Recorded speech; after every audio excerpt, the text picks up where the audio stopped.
也是容易把打倒的。这个要做好多拳的准备，对，不要讲一拳见啊，当然一拳把对方 KO 最好。对啊。好的，第3回合比赛结束。我们西装选手将对于这个泰国选手击倒之后呢，3个人给来讲泰国选手在5秒。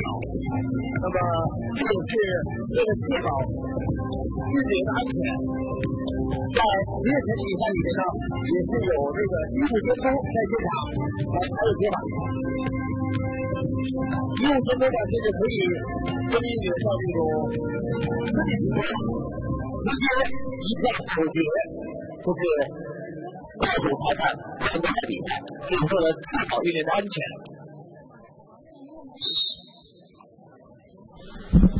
好的，双方第4回合的比赛开始。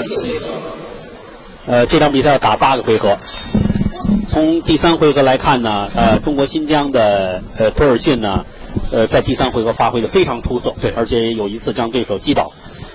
应该说在心理上占有很大的优势。对，技术上呢，感觉到托尔逊逐渐的也适应了啊，这个节奏。漂亮！但是这个击倒有点推啊，有点推。那这个击倒不算啊，这是有点往前推的这个感觉。业余比赛呢，像新疆的选手呢，在全国参加业余比赛，新疆的选手呢，就是意志品质特别好，就是他们呢，就是就算你打中了我，他也要积极努力的去还击你，他们意志品质还有这种出拳的意识，让大家就喜欢看这种运动员去比赛。没错，这拳击比赛里面啊，还有一个运动员必须具备的能力，就是抗击打能力，就是非常抗打的选手。在心理上会占有很大的优势。对，你看麦克泰森啊，颈围那么粗啊，今天我们看到泰森昨天近距离接触他，跟他握手，感觉他还是瘦了。听翻译说呢，他现在一直在，刚才也说了，在泰国在拍外景，拍外景拍电影他就说一直在保持锻炼，要瘦身。泰森的颈围最高的时候达到51公分，对，就是脖子跟头啊脑袋差不多一边粗，而正常人的颈围只有38到40公分这样一个颈围，因为泰森那脖子51公分，比正常人粗了有半圈但是呢，抗打呢肯定是对减震，但是呢，一定要做防守。泰森的闪躲是非常好的，对，就像刚才我们也说这个。你就再抗打呢，你最后也容易连串的重击也会倒地的。双方体能上这时候啊，可能要稍微缓一下。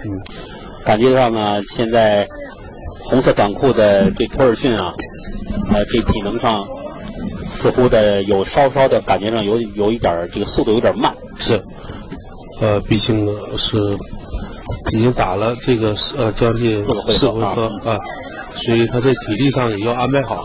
是不是泰国选手做一个假象呢？战术上的安排，我先让你赢或者是说我让你就消耗你体力，我最后呢我再发威，这都有可能。所以说出完拳以后，这个回防能力一定要加强。你看托尔逊的手出完拳以后，这手臂还是放得太低，你手臂放低了，那你步伐一定要好，用距离感控制它。现在呢，就是说呢，漂亮，泰国的这个布马勒呀，张指导刚才介绍的也完全有可能是实施的一个战术。我尽量防守，你多出拳，我耗你的体能，我耗你到后半程的时候，你没有体力的情况下，我再发力，这种情况是完全有的。好，第4回合的比赛结束。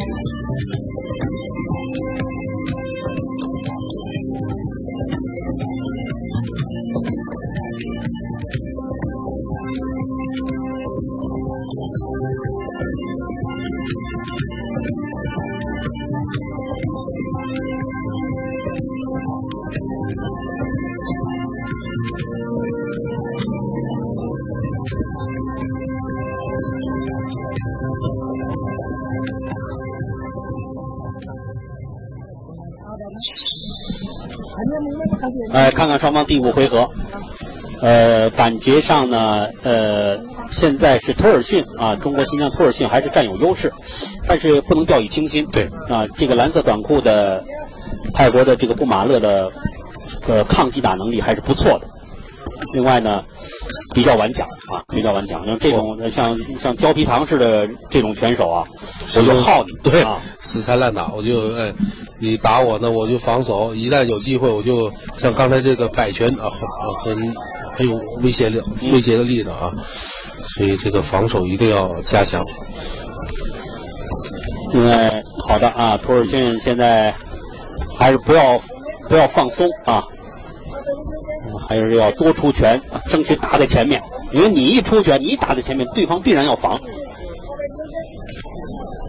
有很多选手呢，这个前手跟后手的配合呢，总是脱节。